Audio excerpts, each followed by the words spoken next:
The bucket tipped slowly, deliberately. Frank Doyle held the handle at shoulder height and let the gray water pour across the sidewalk, across the girl's shoes, up the hem of her school uniform, and then he set the bucket down on the concrete and looked at 16-year-old Zara Mensah the way a man looks at something he has decided does not require an apology. "Move along," he said. "You're blocking my entrance." Zara stood in the thin November rain, soaked from the knee down, her backpack on her shoulder, her expression doing something complicated that people who did not know her might have mistaken for shock. It was not shock. Zara Mensah had grown up 3 blocks from this bakery. She had walked past Doyle's fine breads 5 days a week for 4 years. She had never once gone inside, because Frank Doyle had made it clear, in the accumulated language of small cruelties, a locked door 30 seconds before closing, a look that said, "Your money is welcome, but you are not exactly who the bakery was for and who was not." She had walked past it anyway, because it was on the way to school, because she was 16 years old and had not yet decided that the route she took was something she should change to accommodate Frank Doyle's opinion of her. Now she was standing in dirty mop water in the November rain, and around her 3 other students from Westfield High had stopped walking. And across the street, a woman Zara did not recognize had taken out her phone. The phone was already recording, and 60 seconds from that moment, everything Frank Doyle believed was permanent was going to start coming apart. 11 years earlier, Zara Mensah's parents had arrived in the United States from Ghana in the spring with 2 suitcases, a cousin's couch in a 2-bedroom apartment in the Westfield neighborhood, and the particular combination of credentials and determination that immigration tends to either reward or exhaust, depending on what it encounters. Kwame Mensah had been a civil engineer in Accra. In Westfield, he drove a taxi for 2 years while his credentials were evaluated and reevaluated and eventually accepted, a process that took longer than it should have and cost more than it should have, and which he completed without bitterness, because bitterness, as he told Zara when she was old enough to understand the story, was a currency that spent faster than it came in and left you with nothing. Abena Mensah had been a secondary school mathematics teacher in Ghana. In Westfield, she tutored students quietly, by word of mouth, in the apartment kitchen, and by year 3 had a waiting list of 12 families and a reputation in the school district that preceded her into every room. By the time Zara was 5, her father was working for the city engineering department. By the time she was 8, her mother's tutoring practice had outgrown the kitchen and moved to a rented room at the community center. By the time she was 12, she understood, with the clarity that children of immigrant parents develop early, that her family had built something in Westfield from nothing, not from luck, not from connection, but from the disciplined daily decision to be excellent at everything they put their hands to, and to let that excellence speak for itself. She had inherited the discipline. She had also inherited something her parents hadn't quite planned to give her, a finely calibrated radar for injustice, tuned by years of watching her father be underestimated and her mother be overlooked, and neither of them collapse under the weight of it. She knew what it looked like when a person was treated as less. She had been watching it since she was 5 years old. She did not accept it, ever, but she had learned, from her parents' example, if not always their explicit instruction, to choose the response that created change rather than the response that created noise. Frank Doyle had owned his bakery on Clement Avenue for 18 years. He had inherited the building from his father, who had inherited it from his, and the 3-generation transfer of property had given him a kind of solidity about his place on the street that expressed itself, in practice, as a certainty that the street existed to accommodate him, rather than the other way around. The neighborhood had changed around his bakery the way neighborhoods change, gradually, then all at once, and the change had not pleased him. He had not updated his opinion to reflect the updated facts. He had updated his behavior instead, in the direction of a man who had decided that his discomfort with change was something the changed neighborhood owed him an accommodation for. His bakery was genuinely good. The bread was real. People drove 30 minutes for a sourdough. He had regulars who had been coming for 20 years and who, if pressed, would describe him as gruff but fair. The gruff but fair reputation lived among the people he had decided were his customers. Among the people he had decided were not, the reputation was something else entirely. 3 black families on Clement Avenue had stopped walking past on the same side of the street. 2 had moved their shopping patterns to avoid the block. The accumulated record of small cruelties was invisible to the people who benefited from their absence, but very visible to the people who received them. What Frank Doyle had never once accounted for was the possibility that one of the people he had treated as furniture might be worth paying attention to. Zara Mensah had been accepted 11 days before the morning on the sidewalk to the early decision program at MIT, mechanical engineering. Full merit scholarship, which covered tuition, housing, and a stipend that would make it possible for her to attend, without her parents stretching the budget they had been carefully building for 18 years. The acceptance letter was in her backpack when the mop water hit her shoes.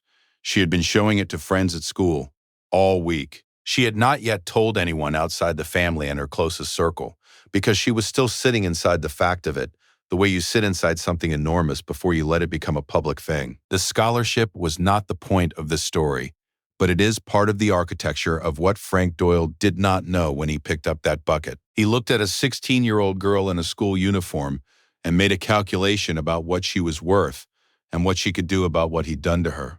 The calculation was wrong in every direction. She also had, among her extracurricular activities, a position as the student editor of the Westfield High School paper, a role that had taught her over 2 years the specific discipline of documentation, what evidence looked like, how a story was built, what the difference was between a complaint and a case. She had not needed those skills on the sidewalk that morning. The woman across the street with the phone had covered the documentation before Zara had finished processing what had happened to her. But she would need them later, and she would use them well. The video went up at 7:42 that morning, 17 minutes after Zara had walked away from the puddle and continued to school because she had a physics exam at 8, and she was not going to miss it for Frank Doyle. She had not posted it herself. The woman across the street, her name was Diana Reeves. She was 41 years old. She had been waiting for a rideshare and had had her phone out already because she was checking the arrival time, had posted it to her own social media accounts with a 4-sentence caption that described what she had seen. Clear video, steady hands, good light despite the November gray. Frank Doyle's face plainly visible. The bucket, the pour, the look, the words. Zara found out about it in the second period, when her friend passed her a phone under the desk. By third period, the video had 90,000 views. By the time she was home at 3:30, it had crossed 400,000 and the number was climbing the way numbers climb, when a video contains the specific combination of elements that people feel they cannot scroll past.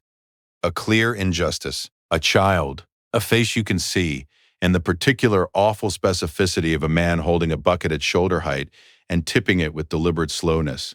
The comments were not the point. The point was what happened in the 12 hours after the video landed, and the specific institutions and systems that processed it and responded in ways that Frank Doyle had never imagined were available to a 16-year-old girl he had dismissed as furniture. At 11:15 that morning, the Westfield County Human Rights Commission received 3 independent complaints referencing the video. By 1 p.m., a commission investigator had watched the footage and opened a preliminary file.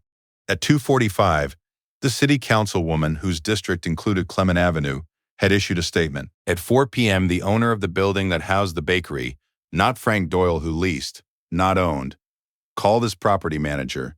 At 4:30, Zara sat down at her desk and opened her laptop. She did not go on social media. She opened a document and began writing. She wrote a letter, not a public statement, not a social media post, a letter addressed to the Westfield County Human Rights Commission documenting not the morning of the mop water, but the preceding 4 years. The locked door 30 seconds before closing. The look.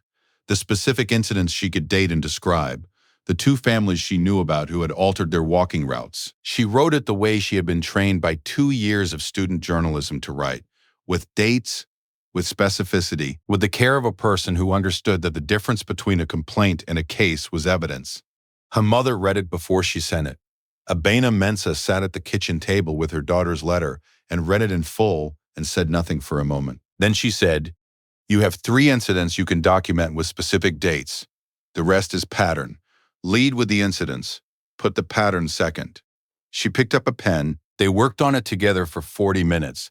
Zara writing, Abena pushing for precision the way she pushed her tutoring students, not to simplify, but to sharpen. Kwame read the final version and added one sentence to the closing paragraph.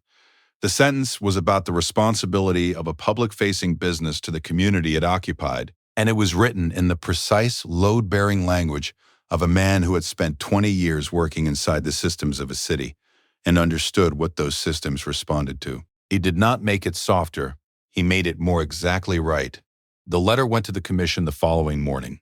With it, Diana Reeves's video still running past 800,000 views, and the complaints from 11 other Westfield residents documenting their own encounters with Frank Doyle at his bakery, and a request for a formal investigation. The Human Rights Commission's investigation was, by the standards of formal proceedings, fast 6 weeks, because the video made certain elements of the documentary record unusually clear. What the investigators found, beyond the morning with the bucket, was consistent with Zara's letter, a pattern of discriminatory treatment toward Black customers and passers-by at Doyle's Fine Breads, documented in the Commission's own complaint history going back 4 years. 3 prior complaints, all dismissed for insufficient evidence.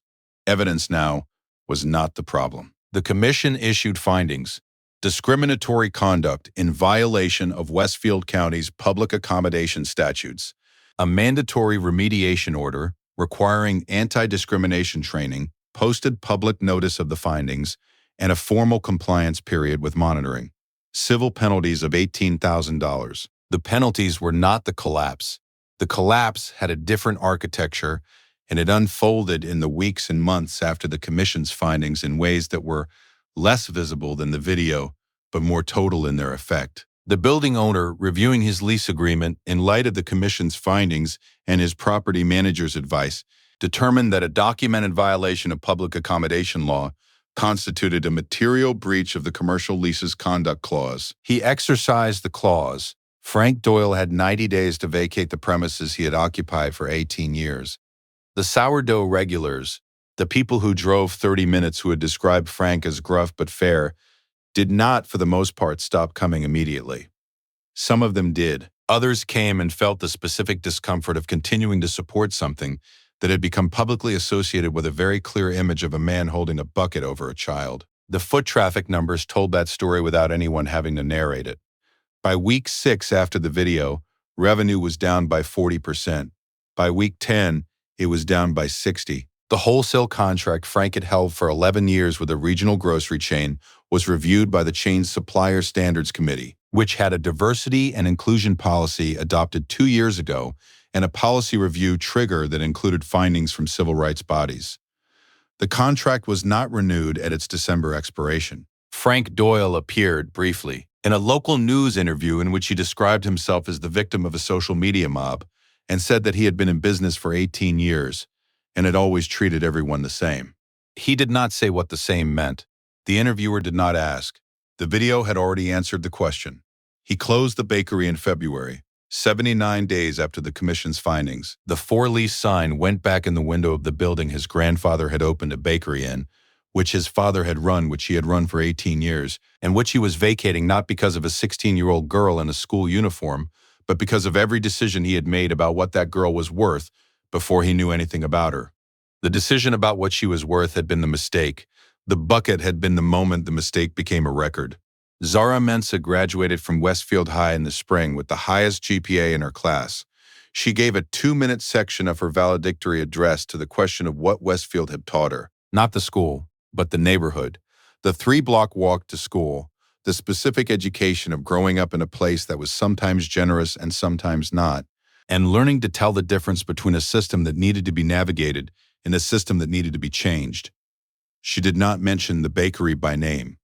She did not need to. The people in the auditorium who knew Westfield knew what she was talking about. She said, "I have learned that documentation is a form of love, that when you write down what you have seen, clearly and precisely, you are saying that what happened was real and that it matters and that the record should know it. I plan to spend my life building things that are real and that matter. I hope to make records that are worth keeping." Abena Mensah, in the 3rd row, did not permit herself to cry until the applause started. At MIT in the fall, Zara studied mechanical engineering with the focused intensity of a person who had been moving toward a specific thing since she was 5 years old and had finally arrived. She called home twice a week. She told her parents about the problem sets and the lab work and the professor who reminded her of her mother's tutoring precision and the way the work felt when it was hard in exactly the right way. She did not talk much about the video, or the commission, or Frank Doyle's February closure. Those things had been what they were. They were in the record. She was somewhere else now, building something. On the corner of Clement Avenue where Doyle's Fine Breads had stood for 18 years, a new tenant moved in 8 months after the for-lease sign went up. A Ghanaian woman named Efua Asante, who had been selling meat pies and chin-chin and kelawale from a cart outside the Westfield Community Center for 3 years and who had been looking for a permanent space, signed the lease in October. She opened in December. She called it Efua's. The bread was different from what had been there before. The welcome was not. On the first morning Efua's was open, Kwame Mensah walked 3 blocks from the apartment and bought 2 meat pies and a loaf of something that smelled like home, and stood on the sidewalk outside and ate one of the pies in the thin December cold, and felt the specific satisfaction of a man who has watched a neighborhood correct itself. He called Zara that evening. She was in a lab in Cambridge, 3 hours into a problem set, and she picked up because it was her father, and she always picked up when it was her father. He told her about Efua's, about the loaf, about standing on the sidewalk. She was quiet for a moment. Then she said, "That's the right ending." He said, "I thought so too." They talked for 20 minutes about everything and nothing, the way fathers and daughters talk when the big things have been said, and they are simply, for a little while, 2 people who love each other and have time. Then she went back to her problem set.